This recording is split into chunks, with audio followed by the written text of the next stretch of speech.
IT companies के share 60% तक crash हो चुके हैं। इवन 60% छोड़ो, कुछ शेयर तो 80% तक भी क्रैश हो चुके हैं। तो क्या ये अपने लिए बहुत बड़ी अपॉर्चुनिटी है या फिर ये बहुत बड़ा ट्रैप है? आइए पूरा डिटेल के अंदर जानते हैं। हालांकि मैं वीडियो शुरू होने के पहले ही बता दूं, आपको मैं कुछ कंपनी जैसे बताऊंगा जो भी अनसर्टेन है, जिन पर नेगेटिव इंपैक्ट आया है आईटी कंपनीज का, जिन कंपनी से आपको दूर रहना चाहिए अभी। और कुछ कंपनीज ऐसी है जिन पे पॉजिटिव इंपैक्ट आया, अभी उनके शेयर गिरे हुए हैं, पर वो शायद आपके लिए बहुत बड़ी अपॉर्चुनिटी है। अपन दोनों डिस्कस करेंगे, जो पुरानी ओल्ड ट्रेडिशनल आईटी कंपनीज थी और जो न्यू आईटी कंपनीज है जिन्होंने अपने आप को इवॉल्व कर लिया और उनको बेनिफिट मिल रहा है। तो आइए अपन वीडियो शुरू करते हैं। तो अब मैं सबसे पहले तो ना आपको मैं एक बार बताता हूं कि आईटी कंपनीज के शेयर गिर क्यों रहे हैं। आधे लोगों को पता ही नहीं हो क्या रहा है। देखो, आईटी कंपनी के शेयर के साथ हो ये रहा है क्योंकि एआई नया आ गया है। तो पहले क्या होता था, जब भी आपको कोई आईटी कंपनीज का काम क्या होता है, सॉफ्टवेयर को बनाना, वेबसाइट को बनाना, ये सारे तरह के काम होते हैं। तो पहले जो भी वो कोडिंग करते थे, वो जो भी पहले कोडिंग लिखते थे, टेस्टिंग करते थे, उनको मेंटेनेंस करते थे, मतलब वेबसाइट बनाने के लिए, ऐप बनाने के लिए कोडिंग करनी होती है, उनकी टेस्टिंग करनी होती है। तो इन सब के लिए पहले मैनुअली बहुत ज़्यादा टाइम लगता था। तो ये आईटी कंपनी जो यूजर को, लेट्स से मैं एग्जांपल के लिए कुछ भी दे रहा हूँ, लेट्स से मैं एग्जांपल के लिए इन्फोसिस बोल रहा हूँ। इन्फोसिस अगर रिलायंस को कोई सॉफ्टवेयर बना के दे रहा है, तो इन्फोसिस कितने रुपए चार्ज करेगा? वो डिपेंड करता था नंबर ऑफ आवर्स पे। वो डिपेंड करता था नंबर ऑफ आवर्स पे। आवरली बिलिंग करते थे ये लोग कि भाई अगर इनको सॉफ्टवेयर बनाने के लिए लेट से अज्यूम 100 घंटे लगे, वैसे बहुत ज्यादा लगते हैं, 100 आवर्स लगे, तो 100 आवर्स मल्टीप्लाई करके जो भी पर आवर के रुपए चार्ज करते, 1000, 2000, 5000, 10,000, उतने रुपए आवर्स के हिसाब से चार्ज करते कि हमको सॉफ्टवेयर बनाने में इतना टाइम लगा तो उतने आप रुपए दो।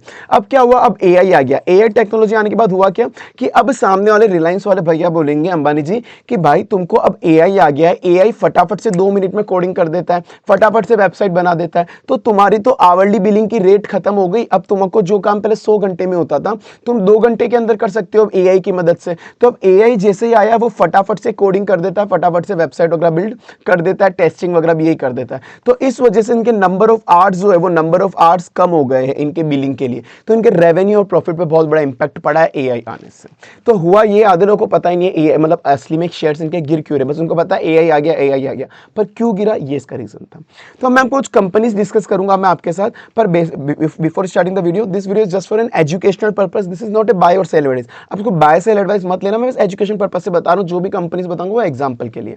जैसे सबसे पहले मैं बात करता हूं जिन पर नेगेटिव इंपैक्ट आएगा। ये जो भी आपको आईटी कंपनीज अभी आपको स्क्रीन पे दिख रही है, ये ट्रेडिशनल आईटी कंपनीज है। इन पे नेगेटिव इंपैक्ट आ सकता है और आएगा ही आएगा। जैसे मैं आपको बात करूं, TCS, Infosys, HCL, Wipro, tech Mahindra, Sonata software, इनके शेयर अच्छे खासे गिर चुके, 50-60% तक भी इनके शेयर बहुत सो के गिर चुके हैं। तो ये अप्रोक्स ये वो शेयर है जो 50 से 60% भी क्रैश हो चुके हैं। तो अब क्या इनका होने क्या वाला, देखो इनका ना ग्रोथ अब स्लो होने वाली। मैं ऐसा नहीं बोल रहा कंपनी भी खत्म हो जाएगी, नहीं, कंपनी की भी खत्म नहीं होगी। अगर एआई आ भी गया तो एआई को वेबसाइट बनानी है, सब कुछ करना है, तो भी कंसल्टेंसी तो इसी से लेनी पड़ेगी, मेंटेनेंस इसी से लेनी पड़ेगी। एआई को अगर इंटीग्रेट करना है तो एआई इंटीग्रेशन ये लोग ही करेंगे उनका। तो ऐसा नहीं है कि कंपनीज खत्म हो जाएगी, पर इनकी ग्रोथ स्लो हो जाएगी। जैसे अब मैंने ना आपको डाटा दिया स्क्रीन पे, जो सेल्स का कंपाउंडेड एनुअल ग्रोथ है और जो प्रॉफिट का कंपाउंडेड एनुअल ग्रोथ है, ये ऑलरेडी रिड्यूस हो चुका है 10 साल की। अगर मैं इनका सीएजीआर देखूं, ये सीएजीआर है सेल्स का, पहले टीसीएस की ग्रोथ रेट चल रही थी 10% की, और एकदम से अभी लास्ट के 12 महीने में इसकी ग्रोथ रेट केवल 3% रेवेन्यू हो गया। सेम में प्रॉफिट का देखूं तो 10% से 8% हो गया। टीसीएस, इन्फोसिस की मैं बात करूं तो ये 10 साल में पहले उनका मतलब जो सीएजीआर चलता था 12% ग्रोथ रेट चलती थी, अब वो ग्रोथ रेट 8% हो गई। वही प्रॉफिट में 8% से 6% हो गई है इनकी 3 ईयर की सीएजीआर। तो ये ना इन सबकी ग्रोथ गिरती जा रही है। विप्रो में लास्ट 10 ईयर का सीएजीआर चलता था 7%, अभी लास्ट 12 मंथ का 2% हो गया। तो इनकी ग्रोथ कम होती जा रही है क्योंकि अब इनका काम आधा आईटी ले चुका है, मतलब आईटी वो काम बहुत जल्दी कर रहा है, क्या सॉरी एआई वो काम बहुत जल्दी कर रहा है। तो हालांकि अब ये कंपनी अभी तो बहुत रिस्की एरिया के अंदर है। अब ये डिपेंड करेगा ये कंपनी की ग्रोथ रेट बढ़ेगी नहीं बढ़ेगी, ये 2 फैक्टर पर डिपेंड करेगा। ये कैसे एआई को अडॉप्ट करते हैं, क्योंकि इन कंपनी को भी इवॉल्व होना पड़ेगा। मैं आगे डिस्कस करूंगा कैसे इवॉल्व हो सकते हैं। इन कंपनी को भी एआई अडॉप्ट करके इवॉल्व होना पड़ेगा, अपने काम को इवॉल्व करना पड़ेगा। और एक और चीज है, जो बड़ी बड़ी आईटी कंपनी जिनके पास बड़ा ह्यूज कैश होता है, जो बड़ी आईटी कंपनी जिनके पास रिसोर्सेज अच्छे हैं, वो इजीली एआई इंप्लीमेंट खुद भी कर सकती है और क्लाइंट को भी करवा सकती है। तो वो अपना बिजनेस मॉडल इजीली बदल सकती है। तो जैसे ये टीसीएस, इन्फोसिस, एचसीएल, विप्रो, मतलब जो बड़ी बड़ी आईटी कंपनीज हैं जिनके पास अच्छा खासा रिसोर्सेज है, वो जल्दी से चीजों को अडॉप्ट कर सकती है। स्टार्टिंग में नेगेटिव इंपैक्ट दिखेगा, पर शायद बाद में पॉजिटिव इंपैक्ट दिख जाए। पर हालांकि एट प्रेजेंट ये वाली ट्रेडिशनल आईटी कंपनीज है जो अभी एआई से थोड़ा रिस्की है। तो ये थी कुछ ट्रेडिशनल आईटी कंपनीज जिनको नुकसान हो सकता है, तो इनसे अभी आपको थोड़ा दूर रहना चाहिए। तो अब बात करते हैं कुछ ऐसी कंपनीज की जिन पे कुछ पॉजिटिव इंपैक्ट भी आया है, कि अपन कुछ कंपनीज की बात करते हैं। और उसके पहले अगर आपको वीडियो अच्छी लग रही है तो प्लीज एक बार लाइक कर देना, चैनल याद रख के सब्सक्राइब कर देना और बेल आइकन नोटिफिकेशन प्रेस कर देना, ताकि आने वाली वीडियोस आपको कंटिन्यूअसली मिलती रहे, इंस्टेंट मिल जाए। तो like, subscribe, bell icon notification. अपन आगे चलते हैं। तो अब ये नेगेटिव इंपैक्ट वाली कंपनीज है। उसके बाद अब कुछ कंपनीज है, आईटी कंपनीज, जिन पे पॉजिटिव इंपैक्ट आएगा। जो IT companies engineering research development का काम करती है, जो डाटा आर्किटेक्चर क्लाउड मॉडर्नाइजेशन करती है, साइबर सिक्योरिटी का काम करती है, हाई एंड कंप्यूटिंग करती है, ये 4 सेक्टर होते हैं आईटी कंपनी के। मतलब मैंने 4 ग्रुपिंग करी है मैंने इनको, जिनको बेनिफिट होगा। अभी एक एक करके अपन बात करते हैं। तो सबसे पहले मैं बात करता हूं engineering research and development companies की। तो ये engineering research and development companies क्या करती हैं? ये एक ऐसा सेक्टर है, मतलब ये आईटी सेक्टर का ही एक पार्ट है एक तरह से मान लो। अब लाइक आप देखोगे जो कार होती है, आजकल आपने देख रहा है जो टेस्ला वगैरह की कार आ रही है, जो भी बड़ी बड़ी कार आ रही है, ऑटोमेटिक ड्राइविंग आ रही है उसके अंदर। अब आपको ड्राइवर की भी जरूरत नहीं है। तो कैसे चल रहा है सब? आईटी कंपनीज उसके अंदर कोडिंग डाल रही है, एआई डाल रही है। तो अब ये हो क्या रहा है? तो ये कुछ कंपनीज होती है जो इंजीनियरिंग रिसर्च एंड डेवलपमेंट का काम करती है। वो कोई फिजिकल प्रोडक्ट क्या है? यहाँ पे कार एक फिजिकल प्रोडक्ट है। उस फिजिकल प्रोडक्ट में सॉफ्टवेयर इंटीग्रेट करती है, उस फिजिकल प्रोडक्ट में सॉफ्टवेयर इंटीग्रेट करती है कि वो फिजिकल प्रोडक्ट एग्जैक्टली उसकी डिजाइन कैसे होनी चाहिए, वो फिजिकल प्रोडक्ट कैसे चलेगा, कार की एक एक चीज, कार का इंजन कैसे वर्क करेगा, कार का सिस्टम कैसे वर्क करेगा, कार का सॉफ्टवेयर कैसे वर्क करेगा, एक एक चीज पूरी डिजाइन करती है। उसमें पूरा सॉफ्टवेयर इंप्लीमेंट करती है कि वो जो सॉफ्टवेयर होगा वो कार को पूरा कंट्रोल करेगा, कार को, कि भाई कोई सामने इंसान आ गया तो ब्रेक भी ऑटोमेटिक लग जाएंगे। तो ये काम कौन कर रहा है? ये वो कंपनीज करती है जो इंजीनियरिंग रिसर्च एंड डेवलपमेंट वाली कंपनीज होती है। तो ये फिजिकल प्रोडक्ट को डिजाइन करती है, फिजिकल प्रोडक्ट को डिजाइन करती है और उसमें सॉफ्टवेयर लगाती है कि वो सॉफ्टवेयर कंट्रोल कर सके उस फिजिकल प्रोडक्ट को। जैसे कार हो गया, मेडिकल डिवाइसेस, आपको पता है आजकल मेडिकल डिवाइसेस आ गए, जो मेडिकल डिवाइसेस डॉक्टर से पहले कोई बीमारी को जांच लेती है। आजकल बहुत सी मशीन आ गई जो डायबिटीज, कैंसर सब डॉक्टर के पहले पकड़ लेती है।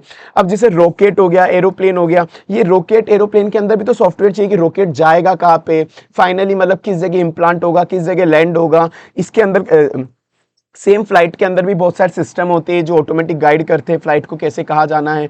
अब जैसे बहुत बड़े इंडस्ट्रियल हेवी मशीनरी होती है, उन हेवी मशीनरी भी आजकल कैसे कंट्रोल होती है? सॉफ्टवेयर के थ्रू कंट्रोल होती है।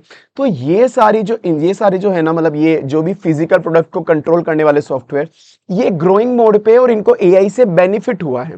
एआई इनके काम को नहीं छीन सकता। मैं अभी आगे बात करूंगा कि एआई क्यों नहीं, क्योंकि एआई ये सारा काम नहीं कर सकता। एआई कितना काम करेगा? एआई केवल कोडिंग कर सकता है। तो ये कोडिंग से बहुत आगे इनका काम। जैसे मैं आपको बताता हूं कि जैसे कार का सॉफ्टवेयर बनाना है, तो अगर कार के लिए सॉफ्टवेयर बनाना है, कार को पूरा डिजाइन करना पड़ेगा, सेंसर, अलग अलग सेंसर्स होते हैं कार में, इंटीग्रेट करना पड़ेगा, रेडार होता है, उस रेडार की डाटा प्रोसेसिंग, एआई से ड्राइव कैसे होगी गाड़ी, सेफ्टी टेस्टिंग करनी पड़ेगी कि असली में गाड़ी सेफ भी है या नहीं, साइमल्शन करना पड़ेगा, मतलब एक वर्चुअल वर्ल्ड के अंदर, फिर रियल वर्ल्ड में टेस्टिंग करनी पड़ेगी। तो ये बहुत सारा काम करना पड़ेगा वहां पर, केवल कोडिंग नहीं करनी। तो कोडिंग तो एक छोटा सा पार्ट है, जो केवल एक कोडिंग छोटा सा पार्ट है। तो कोडिंग तो माना अपन एआई की मदद से कर लेंगे तो अपना काम और इजी हो जाएगा, अपना काम फटाफट हो जाएगा। पर ये सारा काम एआई नहीं कर सकता, पूरा डिजाइनिंग वगैरह वाला बहुत सारा काम करना पड़ेगा। तो एआई इसको फुल्ली ऑटोमेट नहीं कर सकता।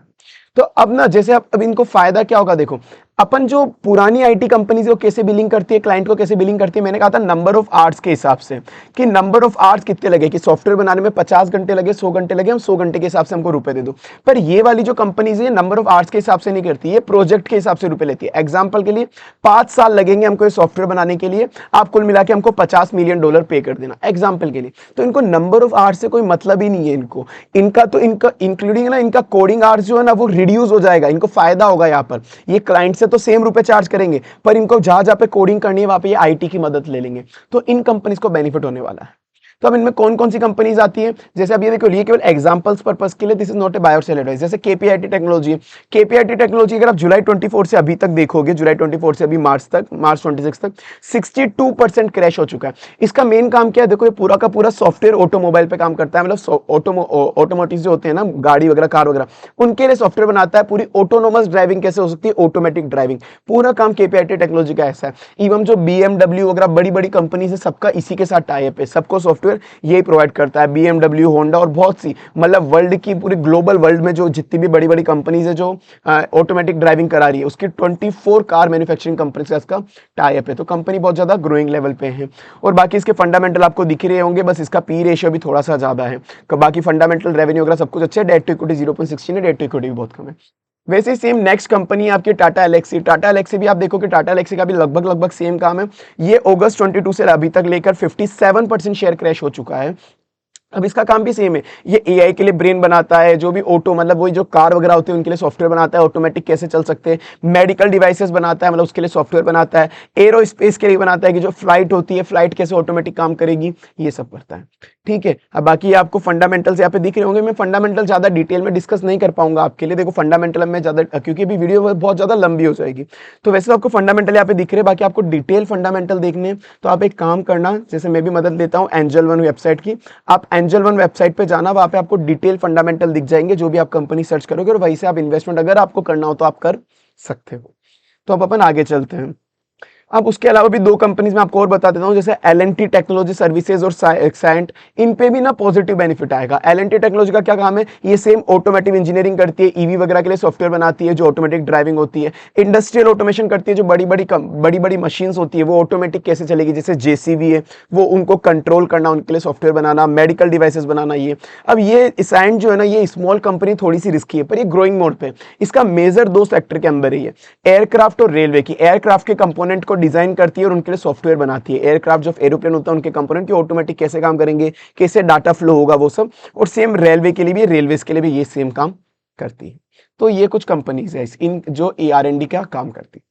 उसके बाद अपन दूसरी सेक्टर की बात करते हैं, प्रोडक्ट बेस्ड आईटी कंपनीज। इन पे भी पॉजिटिव इंपैक्ट जाएगा। प्रोडक्ट बेस्ड आईटी कंपनीज क्या होती है, देखो जो पुरानी वाली ऑल ट्रेडिशनल आईटी कंपनीज है वो क्या करती है कि वो क्या करेगी, आपको वेबसाइट बनानी है तो मैं आपके लिए वेबसाइट बनाऊंगा, आपके लिए सॉफ्टवेयर बनाऊंगा, आपके लिए बनाऊंगा और आपको सेल कर दूंगा। ठीक है, पर प्रोडक्ट बेस्ड आईटी कंपनीज का क्या होता है, मतलब ये पुरानी वाली IT company number of hours के हिसाब से चार्ज करती है। प्रोडक्ट बेस्ड आईटी कंपनीज क्या होती है, उन्होंने अपना एक प्रोडक्ट तैयार कर लिया। एग्जांपल के लिए मैं बोल रहा हूँ जोहो बुक्स, अगर जिनको पता हो जोहो बुक्स होता है एक, तो जोहो बुक्स उन्होंने क्या करा, एक सॉफ्टवेयर तैयार कर लिया अकाउंटिंग का। तो अब क्या वो अकाउंटिंग का सॉफ्टवेयर किसी को परमानेंटली सेल कर देते, नहीं, अकाउंटिंग का सॉफ्टवेयर तो उनका ही है, वो ईयरली बेसिस पे उन पे लाइसेंस बेचते कि अगर आपको हर साल जोहो बुक्स की सब्सक्रिप्शन लेना है, जैसे हम नेटफ्लिक्स का सब्सक्रिप्शन लेते हो, नेटफ्लिक्स भी एक प्रोडक्ट बेस्ड आईटी कंपनी है, कि आप नेटफ्लिक्स का सब्सक्रिप्शन लेना है, आपको मंथली बेसिस पे, ईयरली बेसिस पे आपको पेमेंट करना पड़ेगा। तो उन्होंने जो जोहो बुक्स बनाया, नेटफ्लिक्स बनाया, वो तो आईटी की मदद से बनाया, वो आईटी कंपनी है, पर उन्होंने उसको किसी और को सेल करा। पर सेल कैसे करा, लाइसेंस और सब्सक्रिप्शन बेसिस पे। वो आवरली बेसिस पे चार्ज नहीं कर ले कि उनको आवरली बेसिस पे जितने उनको बनाने में टाइम लगा उस हिसाब से, नहीं, साल का फिक्स कर लिया, 10,000 रुपए, 20,000 रुपए, 1 लाख रुपए, 2 लाख रुपए, जो भी साल का सब्सक्रिप्शन है वो आप पे लगेगा। तो उनका रिकरिंग रेवेन्यू है। तो क्या उनका रेवेन्यू कम होगा इससे एआई के आने से, नहीं, एआई के आने से रेवेन्यू कम नहीं हो रहा, इनको बहुत ज्यादा बेनिफिट होगा एआई आने से। कैसे, रेवेन्यू तो उतना का उतना ही रुपए मिलेगा, ऐसा तो है नहीं कि उन्होंने आवरली बेसिस पे तो ये चार्ज करते नहीं है, रेवेन्यू उतना ही मिलेगा। पर अब जो इनको सॉफ्टवेयर की कोडिंग वगैरह करनी है, सॉफ्टवेयर बनाना है, वो ये सॉफ्टवेयर फटाफट बना पाएंगे एआई की मदद से। तो ये इनको एआई से बहुत पॉजिटिव इंपैक्ट होगा। एआई से इनकी कॉस्ट रिड्यूस हो जाएगी, टाइम रिड्यूस हो जाएगा, पर क्लाइंट से इनको सेम पैसा मिलेगा। तो इनका जो प्रॉफिट मार्जिन होगा ना, वो प्रॉफिट मार्जिन बहुत ज्यादा लेवल पे बढ़ जाएगा इनका, ये बहुत अच्छी बात है इनकी। तो प्रोडक्ट बेस्ड आईटी कंपनी में जोहो इसका बेस्ट एग्जांपल है, पर वो अभी लिस्टेड नहीं है, वो अनलिस्टेड है। कभी अगर लिस्ट हो तो आप जोहो पे ध्यान दे सकते हो। बाकी उसके अलावा जो कंपनीज हैं, OFSS, Oracle financial services. OFSS क्या करती है, ये मेनली बैंकिंग सॉफ्टवेयर बनाती है। जो बैंक में आप जाते हो ना, तो बैंक जो सॉफ्टवेयर यूज लेते हैं बैंकिंग सेक्टर्स, तो वो जनरली उनको ओरेकल बना के देता है। जैसे फ्लेक्स क्यूब है, yes bank, axis bank, I think वो भी ये फ्लेक्स क्यूब यूज लेता है। और बाकी जो भी बैंकिंग अदर बड़े बड़े बैंक है वो इनके लिए सॉफ्टवेयर बनाते हैं। अब हो क्या रहा है, बैंक को ना, ये बैंक के सॉफ्टवेयर्स में एआई भी इंटीग्रेट कर रहे हैं, कि बैंक के सॉफ्टवेयर के अंदर एआई इंटीग्रेट कर दिया ताकि बैंक वाले फ्रॉड इजीली डिटेक्ट कर पाए, किसी भी सामने वाले का क्रेडिट स्कोर कितना ये भी पता कर पाए। तो ये ओरेकल एआई का अच्छा बेनिफिट उठाएगा, इसको फायदा होने वाला है। इसका शेयर 50% क्रैश हो चुका है दिसंबर 24 से। ठीक है, तो अब वही कि देखो इन कंपनी में यहाँ पे आपको फंडामेंटल्स नहीं लिखे। फंडामेंटल अगर आपको एक बार चेक करनी तो मैंने कहा आप एक बार एंजल वन वेबसाइट पे चले जाना। एंजल वन वेबसाइट से आपको पूरे डिटेल फंडामेंटल दिख जाएंगे। अगर मैंने अभी वो डिस्कस करे तो बहुत ज्यादा टाइम लग जाएगा, पर आपको फिर भी स्पेसिफिक किसी कंपनी के फंडामेंटल पूछने तो हम नीचे मुझे कमेंट सेक्शन में बता देना, मैं आपको कमेंट सेक्शन में रिप्लाई कर दूंगा। ठीक है। अब उसके बाद एक इंटेलेक्ट डिजाइन अरेना, ये भी 40% शेयर क्रैश हो चुका है। ये भी फाइनेंशियल टेक्नोलॉजी, जो मतलब फाइनेंशियल प्रोडक्ट होते हैं ना, वो प्रोडक्ट बनाता है, लोगों को देता है ईयरली बेसिस सब्सक्रिप्शन पे। बैंकिंग, इंश्योरेंस, कैपिटल मार्केट, ये इस तरह के बैंकिंग के इंश्योरेंस कंपनीज के लिए सॉफ्टवेयर बनाता है। फिर न्यूक्लियस सॉफ्टवेयर, ये 55% क्रैश हो चुका है। ये लोन के रिलेटेड सॉफ्टवेयर बनाता है। जब भी अगर आपने कभी भी बैंक से कोई भी लोन लिया है ना, तो बैंक जो सॉफ्टवेयर यूज लेती है ना लोन देने के लिए, लोन प्रोसेसिंग के लिए, वो जनरली न्यूक्लियस सॉफ्टवेयर के ही होते हैं, वो मोस्टली वो ही होते हैं। तो ये कुछ एग्जांपल्स है जो सॉफ्टवेयर बेस्ड आईटी कंपनी, इनको अपन सास भी कहते हैं, आप बोल सकते हो, आपको पता होगा सॉफ्टवेयर आईटी कंपनी को, मतलब प्रोडक्ट बेस्ड आईटी कंपनी को सास भी कहते हैं। तो इन पे आप एक बार नजर रख सकते हो। अब बाकी अगर आपको वीडियो अच्छी लग रही है तो प्लीज एक बार लाइक कर देना, चैनल याद रखे सब्सक्राइब कर देना और बेल आइकन नोटिफिकेशन प्रेस कर देना। तो अब ये तो मैंने आपको दो ग्रुपिंग में कंपनीज बता दी। अब इसके अलावा भी और कौन कौन सी कंपनीज है जिनको बेनिफिट हो सकता है, या तो अब मैं जो आगे डिस्कस करूंगा ना, या तो उन कंपनीज को बहुत अच्छा खासा बेनिफिट हो सकता है, या फिर अगर उनको नेगेटिव इंपैक्ट भी आया इन केस, क्योंकि देखो कुछ चीजें तो फ्यूचर में अनसर्टेन होती है, कोई गारंटी नहीं ले सकता, श्योर श्योर है, तो चीजें अपने आप बदलती रहती है, चेंज होती रहती है। तो अभी मैं जो आगे कंपनी डिस्कस करूंगा आगे, या तो उनको बेनिफिट होगा, या फिर उनको अगर नेगेटिव इंपैक्ट बहुत कम होगा, मतलब जो बाकी ट्रेडिशनल आईटी कंपनीज को जितना नेगेटिव इंपैक्ट हो रहा है उनको उतना नेगेटिव इंपैक्ट नहीं होगा। तो फिर आप जो मैं आगे कंपनी बताऊंगा उनको आप क्यों ट्रैक करना चाहिए, क्योंकि उनका शेयर बहुत ज्यादा क्रैश हो चुका है। शायद ये आपके लिए अपॉर्चुनिटी हो सकती है, हालांकि this is not a buy sell advice, पर उनका शेयर बहुत ज्यादा क्रैश हो चुका है, उनको इतना नेगेटिव इंपैक्ट नहीं पड़ने वाला, मोस्टली पॉजिटिव इंपैक्ट ही पड़ेगा उनको। आगे बात करते हैं अब एक एक करके। जैसे अब मैं आपके लिए बात करता हूं परसिस्टेंट। परसिस्टेंट दिसंबर 24 से अभी तक लेके 26% क्रैश हो गया। ये कंपनी करती क्या है, ये कंपनी दो काम करती है। एक जो सबसे बड़ा काम, जिसको सबसे बड़ा बेनिफिट मिलेगा, ये वाला, ये डाटा क्लीनिंग करती है, रो डाटा को ना फाइनल डाटा में कन्वर्ट करती है। जब भी कोई भी एआई है, चैट जीपीटी है, जेमिनी है, या कोई सी भी एआई है, वो कभी भी जो उनके पास जो बैक एंड पे डाटा होता है ना, कि वो आपको इन्फॉर्मेशन आपको कुछ दे रही है, तो उनके पास डाटा होगा बैक एंड में, इंटरनेट पे बहुत सारा डाटा अवेलेबल होता है, वो रो डाटा होता है, कचरा होता है कुल मिला के। उस कचरे को वो बिल्कुल फिल्टर करके, इस कंपनी का काम क्या है परसिस्टेंट का, उस डाटा को जो बिल्कुल खराब डाटा है उसको अच्छे से फिल्टर करके एआई को सप्लाई करता है, कि अब वो एक स्ट्रक्चर डाटा है जिसको एआई फाइनली यूज ले सकता है। तो एआई काम कैसे करेगी, एआई माना एआई की वजह से आईटी कंपनी बर्बाद हो रही है, पर यहां पर इसने फायदा उठा लिया कि अब ये एआई को ही सप्लाई कर रही है अच्छा वाला डाटा। तो ये बहुत बड़ा पॉजिटिव इंपैक्ट है। वहीं पे ये एक यहाँ पे पॉजिटिव सेक्टर मिलेगा। दूसरा काम इसका क्या है, ये कस्टमर स्पेसिफिक एआई बोट और सॉफ्टवेयर बनाती है। किसी भी कस्टमर को कोई एआई बोट बनाना है, एआई बोट आप जानते होंगे, अगर आपको आपकी कंपनी में कोई भी ऑटोमेशन कराना है, कि आपको कोई एक दो काम है, जैसे ईमेल का रिप्लाई करना है कस्टमर को, या फिर कस्टमर के साथ चैटिंग करनी है, तो आजकल बोट आ गए, वहां पे इंसान की जरूरत नहीं है कि इंसान चैटिंग करेगा कस्टमर के साथ, बोट वो काम कर लेगा। तो वो एआई बोट वगैरह बना रही है, तो ये सब कर रही है। तो ये कंपनी के फंडामेंटल है, बाकी सब कुछ अच्छा है, ग्रोइंग है, रिटर्न ऑन इक्विटी अच्छा है, डेट कुछ भी नहीं है, पर पी रेशियो इसका थोड़ा सा ज्यादा है, ये आप देख लेना। तो अब इसको कंपनी की order book value 674 million USD की बहुत बड़ी ऑर्डर बुक वैल्यू है। ये पूरा एआई पे शिफ्ट हो रही है, मतलब क्लाइंट को ना, क्लाइंट पे एआई इंप्लीमेंट करा रही है बहुत ज्यादा लेवल पे, अच्छा खासा। तो अब इसको फायदा थोड़ा क्यों हो सकता है, क्योंकि ना पहले तो ये भी ट्रेडिशनल आईटी कंपनी जैसे काम करती थी यहाँ पर अब इसको समझ में आ गया ट्रेडिशनल आईटी कंपनी से काम नहीं होगा। तो इसने अपने एआई के प्लेटफॉर्म बना लिए, इसने मतलब अपने एआई के प्लेटफॉर्म बना रही है, और ये क्लाइंट को एआई प्लेटफॉर्म दे रही है, जैसे असिस्टेक्स, ये एआई प्लेटफॉर्म है। तो अब इसने क्या करा, जैसे एग्जांपल के लिए यूं ही बोल रहा हूं, कुछ भी हाइपोथेटिकल एग्जांपल, रिलायंस को इसने ये असिस्टेक्स सप्लाई कर दिया कि ये एआई प्लेटफॉर्म आप आपकी कंपनी में यूज ले सकते हो। और अब इनको क्या फायदा, ईयरली बेसिस पे आप हमको सब्सक्रिप्शन पे कर दो। तो ये सब्सक्रिप्शन ले रहे हैं मंथली बेसिस पे, ईयरली बेसिस पे, कि क्लाइंट को इन्होंने एआई दे दिया, अब वो उनको हर मंथली या ईयरली बेसिस पे रुपए दे रहे हैं। तो इन्होंने अपना रेवेन्यू मॉडल चेंज कर दिया, अब ये भी आवरली बेसिस पे जनरली काम नहीं कर रहे, मतलब अभी भी कुछ प्रोजेक्ट है वो आवरली बेसिस पे जा रहे हैं, पर ये धीरे धीरे अपनी बिलिंग को शिफ्ट कर ले कि अब आवरली बेसिस पे काम नहीं बनेगा। तो ये यहाँ पर फायदा उठा रहे हैं, एआई का फायदा उठा रहे हैं। उसके बाद मैं बात करता हूं एलटीआई माइंड3। देखो वैसे आप देखोगे तो एलटीआई माइंड3 का शेयर जैन 22 से 21% तक क्रैश हो चुका है। लार्ज कैप कंपनी है बहुत बड़ी, और वैसे तो ये एक तरह की ट्रेडिशनल आईटी कंपनी है, पर ये धीरे धीरे अपने आप को मूव ऑन कर रही है न्यू टेक्नोलॉजी के अंदर। पर ये एक इतनी भी पुरानी ट्रेडिशनल आईटी कंपनी है ना ये, पर ये बहुत बड़ा जाइंट है। ये आईटी के रिलेटेड सारा काम करता है, आईटी कंसल्टिंग देता है, कि जिसको भी कोई आईटी इंप्लीमेंट करना है, सबसे बड़ा इसका काम होता है। कोई भी कंपनी अगर ट्रेडिशनल तरीके से, ओल्ड तरीके से चल रही है, उसको पूरा डिजिटलाइज करेगा। पहले कंपनी मैनुअल तरीके से चलती है, पूरे कंपनी को डिजिटलाइज कैसे करना है, उसका sale function, production function, marketing function, सबको इंटीग्रेट कैसे करना है, पूरी कंपनी को क्लाउड बेस पे कैसे लाना है, पूरी कंपनी का कुल मिला के डिजिटलाइजेशन कर देती है। तो ये कंपनी धीरे धीरे ना पूरा एआई पे शिफ्ट हो रही है। अब इसने भी एआई के बोट्स बना लिए। इस कंपनी ने क्या करा, एआई को यूज लेके खुद को इंप्रूव करा। इस कंपनी ने खुद को इंप्रूव करा। पहले जहां जहां पे इसको एम्प्लॉयज की मदद लगती थी, ईमेल का रिप्लाई करने के लिए, फाइनेंस डिपार्टमेंट में एम्प्लॉय की मदद लगती थी, ईमेल रिप्लाई में, कस्टमर से बातचीत करने में, इसने क्या करा, उन लोगों को मतलब अब एम्प्लॉयज की जरूरत को हटा के खुद के लिए एआई बोट बना दिए। अब वो एआई बोट क्या करते हैं, ईमेल का रिप्लाई करना है एआई कर देगा, फाइनेंस का डिपार्टमेंट संभालना एआई संभाल लेगा। तो अब इसको मैन पावर की जरूरत बहुत कम है, पूरा काम ये एआई से करवा रही है खुद की कंपनी में भी, जिससे इसका EBITDA मार्जिन इंक्रीज हुआ है। पहले इसका EBITDA मार्जिन 13.8% हुआ करता था, अब वो इंक्रीज होकर 16.1% हो गया। अब ये भी जो बिलिंग है ना, ये भी अपनी बिलिंग धीरे धीरे शिफ्ट कर रहा है कि आवरली बेसिस पे अब ये चार्ज नहीं कर रहा क्लाइंट को, धीरे धीरे शिफ्ट करके फिक्स बेसिस पे कर रहा है कि जब आपको फिक्स अमाउंट बता दिया कि क्लाइंट इसको अब हमको फिक्स अमाउंट दे देना। तो ये धीरे धीरे कंपनीज अपने आप को ट्रांसफॉर्म कर रही है। उसके बाद कोफोर्स दिसंबर 25 से मतलब अभी कुछ ही 2-3 महीने के अंदर अंदर 40% शिफ्ट हो गया। अब कोफोर्स का काम क्या है, ये इंडस्ट्री स्पेसिफिक सॉफ्टवेयर बनाता है, मतलब ये जनरल सॉफ्टवेयर नहीं बनाता, किसी भी स्पेसिफिक इंडस्ट्री के लिए एक सॉफ्टवेयर बनाएगा। जैसे जनरली ये 3 इंडस्ट्री में काम करता है, ट्रैवल, इंश्योरेंस, बैंकिंग। इन 3 इंडस्ट्रीज को जो जो भी सॉफ्टवेयर चाहिए होती है वो सॉफ्टवेयर सप्लाई करता है। तो ये आजकल ये भी क्या कर रहा है, ये भी फिक्स प्राइसिंग बेसिस पे उतर चुका है कि अगर ट्रैवल वाले को और इंश्योरेंस वाले को, बैंकिंग वालों को जनरली सबको सेम सॉफ्टवेयर की नीड होती है, थोड़े बहुत चेंजेस होते हो, थोड़े बहुत चेंजेस तो ये फटाफट कर देते हैं। तो ये भी एक तरह से प्रोडक्ट बेस हो गए कि भाई इनके पास प्रोडक्ट ऑलरेडी तैयार है, बस उसी में चेंजेस करके सप्लाई कर देते हैं। और अब ये क्या कर रहे हैं, उस प्रोडक्ट को बनाने में एआई का यूज ले रहे हैं, तो फटाफट से प्रोडक्ट को ये बना पा रहे हैं।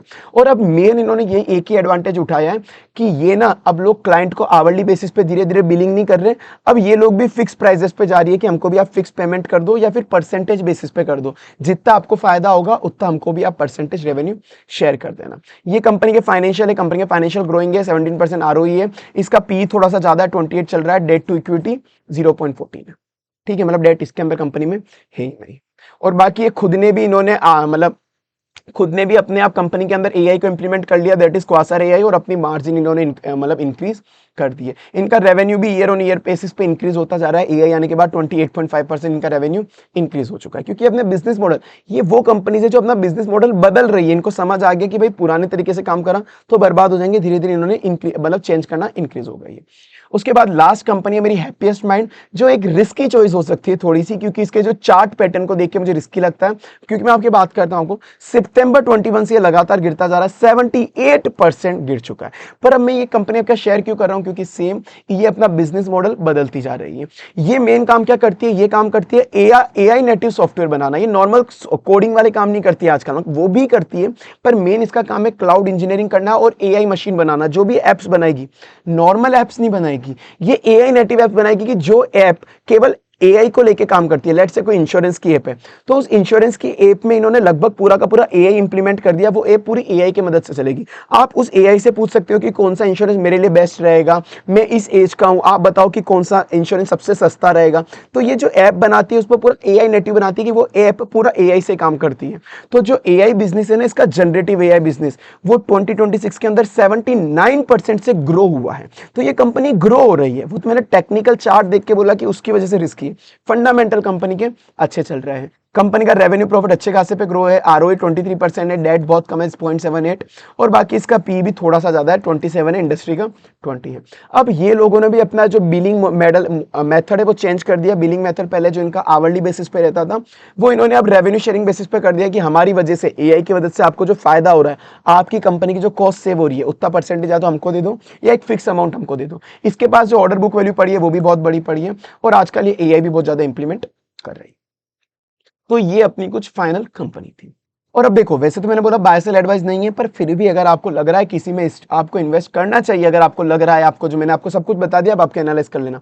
आप चाहो लमसम डाल सकते हो थोड़ा बहुत, वरना अदरवाइज आपको लग रहा है लमसम रिस्की है, कोई बात नहीं, आप स्टॉक एसआईपी, जैसे म्यूचुअल फंड में एसआईपी करते हो, स्टॉक में भी एसआईपी कर सकते हो। एंजल वन है, एंजल वन आपको फीचर प्रोवाइड करता है स्टॉक एसआईपी का। आप स्टॉक एसआईपी वहां पे कर सकते हो, हर एक स्टॉक में एसआईपी की तरह पैसा जाता रहेगा, आपकी प्राइस एवरेज आउट होती रहेगी। बाकी आपका क्या ओपिनियन है कमेंट सेक्शन में मुझे जरूर बताना। वीडियो अच्छी लगी तो लाइक कर देना, चैनल आके सब्सक्राइब कर देना, बेल आइकन नोटिफिकेशन प्रेस कर देना। अपन मिलते हैं फिर अगली वीडियो के अंदर।